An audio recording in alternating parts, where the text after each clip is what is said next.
opportunity para malaman kamusta na po si tatay on your visit today? Yes, oo.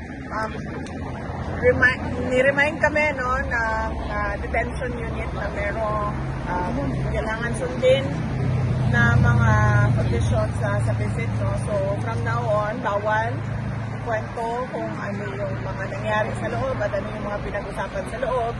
I can only say na President Duterte is still alive. Yan lang po, ang hanggang dun lang po. Kasi bawal po magbigay ng mga information na pinag-usapan sa loob. You're the one who owns the stroller? Ha? Ikaw? Si Charlie. Ay, ikaw! Ay, mayroon pa palang mas maliit. Kabasilan. So, but even as to his health, wala pong balita. We're not allowed to give updates. Okay. Anyway, but kayo, VP, will you be here during the hearing on the 23? Inaayos pa namin yung schedule namin. So, hindi pa namin alam kung sino yung makakarating sa September 23 para sa confirmation of charges. But likely, merong relative na darating. Sigurado yon kasi kailangan talaga na merong, sabi ko sa kanila, kailangan talaga na merong bumibisita sa kanya whenever allowed ng detention Nagtatanong lang po yung mga taga-Japan, meron daw silang big gathering sa 2021 and they want to know if you can join them also in Japan. Oo, nag-confirm naman na kami sa mga organizers sa Japan, led by Sir Berwin. September 20 sila sa Tokyo and then September 21 sila sa Nagoya. So yung buong weekend na yon, Saturday, Sunday, merong Filipino community gathering sa Japan. And I understand, meron din dito sa The Hague. No? And likely, marami din sa loob ng Pilipinas. Well, on another note po, nagtuloy na yung pagdinig ng flood control program at sa Senado at nag-anunsyo na magpupuo daw ng independent fact-finding committee sa flood control. Your thoughts ito? Well, sabi ko nga lagi, too little too late yung administration. Alam naman na natin yung problema na corruption sa flood control.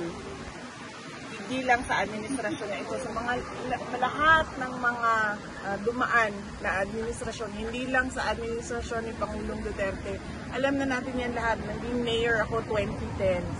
Meron ng issue ng flood control corruption. And mas worse lang sa atin ngayon dahil sinasabi ko nga, hindi lang naman flood control projects yung merong corruptions. As early as 2024, noong nag-resign ako sa Department of Education, matagal ko pinag-isipan yon kung magre-resign ba ako at sasabihin ko ba kung ano yung mga experiences ko as a secretary ng Department of Education. And then, nag-decide ako na magsalita talaga kung bakit. Sinabi ko nga, in-attach yung pinaghati-hatian ng members of the House of Representatives ang SBP, School Building Program budget ng Department of Education. At hindi lang yun, in-attach pa nila yung listahan doon sa House version ng GAB. Pero, and alam yun ni President Marcos, BBM, alam niya yun, kasi tinake up din yun during a meeting in Malacanang. Pero, he looked the other way.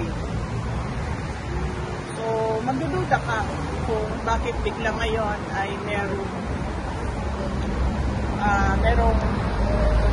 silang palabas na malaking investigation ng flood control projects. Ibig sabihin, meron na naman siguro silang niluluto behind the scenes na syempre hindi natin nakikita dahil lahat tayo nakatutok doon sa flood control corruption.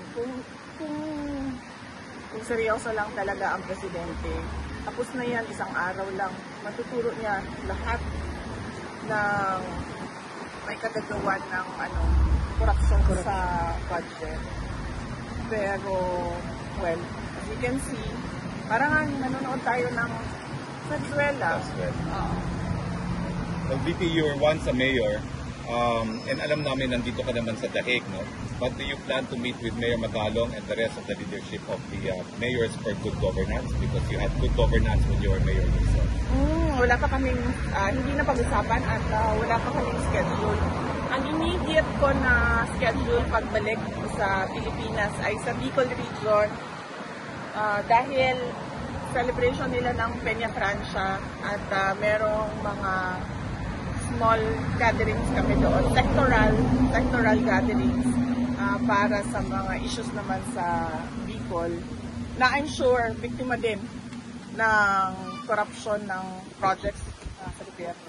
May plans po kayo to meet with Mayor Lenny Robredo while in Francia? Hindi pa namin nagawa yung schedule namin, pero yes, gusto sana namin na ma-meet yung mga local government officials ng hindi lang ng Naga, ng entire Bicol region kung kakayanin ng schedule.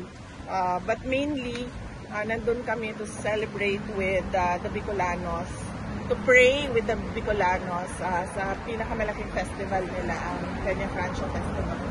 Okay. May questions kayo? Wala. Okay.